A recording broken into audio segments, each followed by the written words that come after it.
Welcome you to loading era. तो आज हम बात करेंगे NTA JNU non teaching post या एक्सपेक्टेड सेव स्कोर क्या रह सकता है या एक्सपेक्टेड कट ऑफ क्या रह सकती है, उसको देखेंगे हम।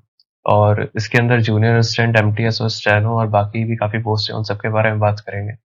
और साथ में ये भी देखेंगे कि आपके आंसर की कब तक आ सकती है, उन सबको एक एक कर लेते चलेंगे हम। अब अगर मैं यहाँ पर बात करूँ वैकेंसीज की, तो वैकेंसीज के अंदर यहाँ पर लगभग जो वैकेंसीज है, तो मैक्सिमम वैकेंसीज यहाँ पर जो है वो है 106, जो कि जूनियर असिस्टेंट की है, ग्रुप सी की। ठीक है। और उसके बाद यहाँ पर एमटीएस की वैकेंसी सबसे ज्यादा है, 79। और स्टेनोग्राफर की यहाँ पर 22 है। तो बाकी जितनी पोस्ट है उनकी यहाँ पे कम वैकेंसीज है, लेकिन ओवरऑल अगर हम देखें यहाँ पर वैकेंसीज का, तो यहाँ पर जूनियर असिस्टेंट और इन तीनों पोस्ट की मैक्सिमम वैकेंसीज हमें देखने को मिलती है। ओवरऑल आपकी जो वैकेंसीज है वो यहाँ पर है 388। अब यहीं पर ही अगर मैं वेटेज की बात करूँ, तो यहाँ पर ओवरऑल आप लोगों को यहाँ पर 2 घंटे दिए गए थे, और ये सारी नॉन टीचिंग पोस्ट का यही है। और पेपर वन जो आपका ये जो कंडक्ट हुआ था, तो इसके अंदर यहाँ पर ओवरऑल मार्किंग है यहाँ पर 300 की, और आपके ओवरऑल सवाल जो आपको देखने को मिले थे वो थे यहाँ पर 150। मतलब हर एक सवाल यहाँ पर 2 मार्क्स कैरी करता था।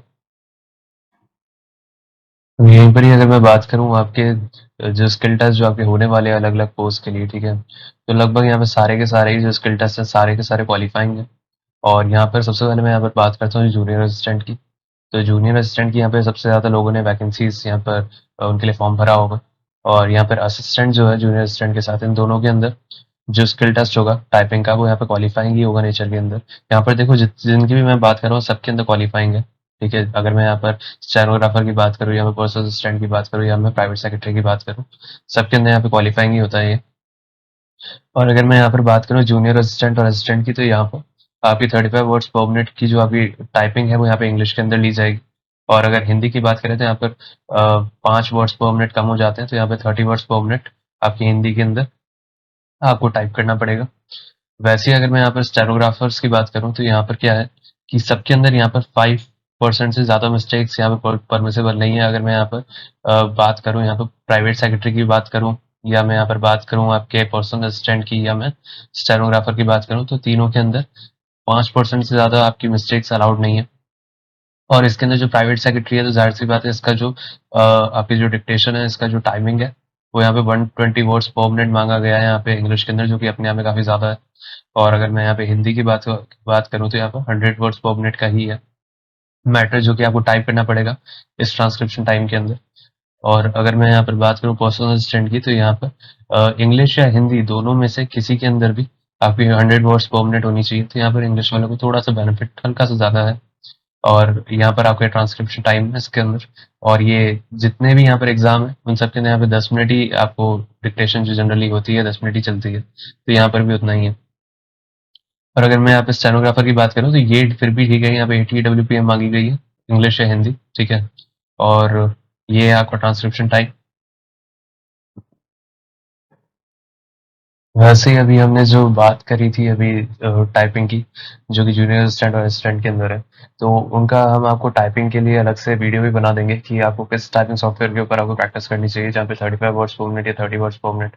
तो वो एक ऐसा सॉफ्टवेयर है जिसके अंदर आपकी सारी चीज़ें आपके सामने आ जाएंगी, कि आपको जिस भी एग्जाम की आपको प्रैक्टिस करनी होती है ना, वो सारे के सारे उसके अंदर कवर होते हैं, और वो उसी अकॉर्डिंग ही आपको रिजल्ट बनाकर देता है। और आपको वहाँ पर क्या क्या चाहिए क्या क्या नहीं चाहिए, आप वो ऐड कर सकते हैं या हटा भी सकते हैं। तो ऐसा एक वीडियो हम आपको एक बना देंगे उसके ऊपर, ताकि आपकी टाइपिंग की प्रैक्टिस हो जाए पहले ही। क्योंकि अगर मान लो आपका पेपर निकलता है, तो ज़्यादा टाइम नहीं मिलने वाला है आपको कि आप एकदम ज़ीरो से शुरू करो, या आपको टाइपिंग की जो स्पीड है 35 वर्ड्स पर मिनट वो कम नहीं होती है, तो वो आपकी गेन हो जाए। जिसको पहले से नहीं आती है, तो उनके लिए बहुत टफ होता है एक लिमिटेड टाइम के अंदर इतना ज़्यादा कर पाना। वैसे अगर मैं यहाँ पर बात करूँ इंटरव्यू और पर्सनालिटी टेस्ट की, तो यहाँ पर जो आपका ओवरऑल है यहाँ पर जो 100 मार्क्स का हुआ है, ठीक है, और ये सारी की सारी ग्रुप ए पोस्ट के लिए है। फिर अगर मैं यहाँ पर वेटेज की बात करूँ आपके सामने, तो वेटेज जो है इसका यहाँ पर पेपर वन और पेपर टू का, तो पेपर वन का जो वेटेज है वो यहाँ पर 70%। और जैसे ही जिनके भी अंदर इंटरव्यू है, तो उनका जो इंटरव्यू का वेटेज होगा वो होगा यहाँ पे 30%। अब अगर मैं यहाँ पर मिनिमम क्वालिफाइंग मार्क्स को देखूँ, तो यहाँ पर हमें ये देखने को मिलता है कि यहाँ पर जो मिनिमम क्वालिफाइंग मार्क्स जो सेट किए गए हैं, ठीक है, जो कि आपको पेपर 1 और पेपर 2 के अंदर लगभग सिक्योर करने ही करने हैं। तो यहाँ पर जो जनरल और ईडब्ल्यूएस कैंडिडेट्स हैं, उनके लिए यहाँ पे 40% है। वैसे अगर मैं यहाँ पर ओबीसी कैंडिडेट्स की बात करूँ तो यहाँ पे 35% है, जो मिनिमम सिक्योर करने ही करने हैं। और एससी, एसटी और पीडब्ल्यूडी कैंडिडेट्स के लिए यहाँ पर 35% यहाँ पर भी स्टैंडर्ड सेट किया गया है। वैसे ही अगर मैं देखूँ यहाँ पर स्किल टेस्ट को, तो स्किल टेस्ट के अंदर जो लगभग स्टेनोग्राफर से रिलेटेड जितने भी यहाँ पे प्राइवेट सेक्रेटरी हो गया या पर्सनल असिस्टेंट हो गया, स्टेनोग्राफर खुद हो गया, तो यहाँ पर लगभग वैकेंसीज के 10 गुना शॉर्टलिस्ट किए जाएंगे आपके। शॉर्ट एंड का जो आपका टेस्ट होगा स्किल टेस्ट, तो उसके लिए यहाँ पे वैकेंसीज के लगभग 10 गुना बच्चे बुलाए जाएंगे। वैसे ही अगर मैं यहाँ पर देखूँ असिस्टेंट और जूनियर असिस्टेंट की, तो इसके अंदर भी लगभग यही देखने को मिलता है कि आपकी जो वैकेंसीज हैं उसके यहाँ पे 5 गुना बच्चे बुलाए जाएंगे। और अगर मैं इंटरव्यू और पर्सनालिटी टेस्ट की बात करूँ यहाँ पर, तो इंटरव्यू और पर्सनालिटी टेस्ट के अकॉर्डिंग यहाँ पर लगभग 15 गुना बच्चे बुलाए जाएंगे आपके इंटरव्यू के लिए। और इनका जो वेटेज होगा, जो मेरिट बनने के अंदर जो फाइनल आपका जो सिलेक्शन होगा, उसके अंदर जो रिटन एग्जामिनेशन का जो वेटेज होगा, जिनके अंदर भी इंटरव्यू है, ठीक है, तो उसका 70% यहाँ पर रिटन एग्जामिनेशन का होगा। और यहीं पर ही अगर मैं बात करूँ तो 30% यहाँ पर होगा पर्सनालिटी टेस्ट या इंटरव्यू का वेटेज यहाँ पे जोड़ा जाएगा 30%।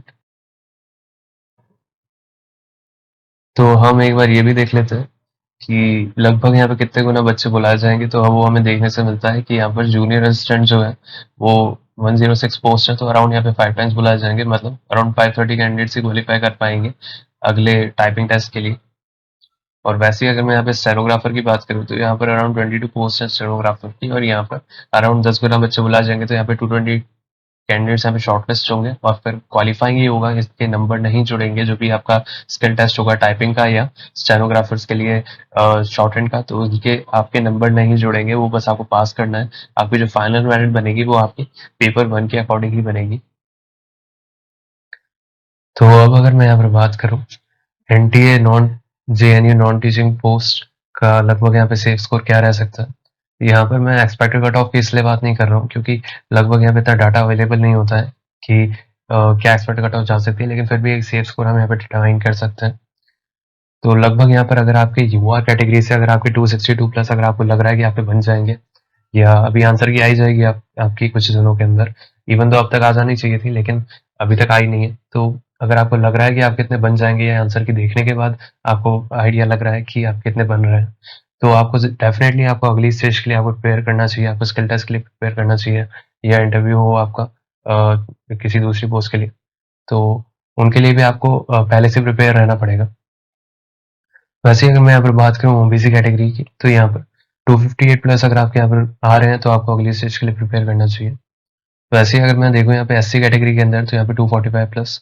अब यहाँ पर इतना कई लोगों को यहाँ पर ज़्यादा भी लगेगा ये स्कोर, लेकिन यहाँ पर रियलिटी ये है कि यहाँ पर जो आपकी जो पोस्ट है वो यहाँ पर मिनिमम है। अगर मैं यहाँ पर बात करूँ जूनियर असिस्टेंट की, तो यहाँ पर मैक्सिमम पोस्ट उसी के अंदर ही है जो कि 106 है।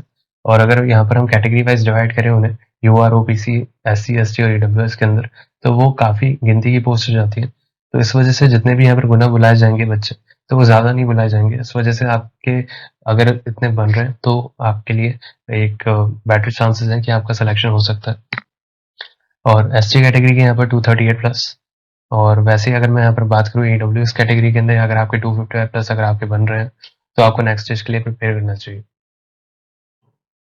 ऐसे ही और वीडियोस पाने के लिए आप हमारे चैनल को सब्सक्राइब कर सकते हैं, और हमारे साथ टेलीग्राम चैनल पे भी जुड़ सकते हैं। इसका लिंक आपको डिस्क्रिप्शन सेक्शन के अंदर मिल जाएगा।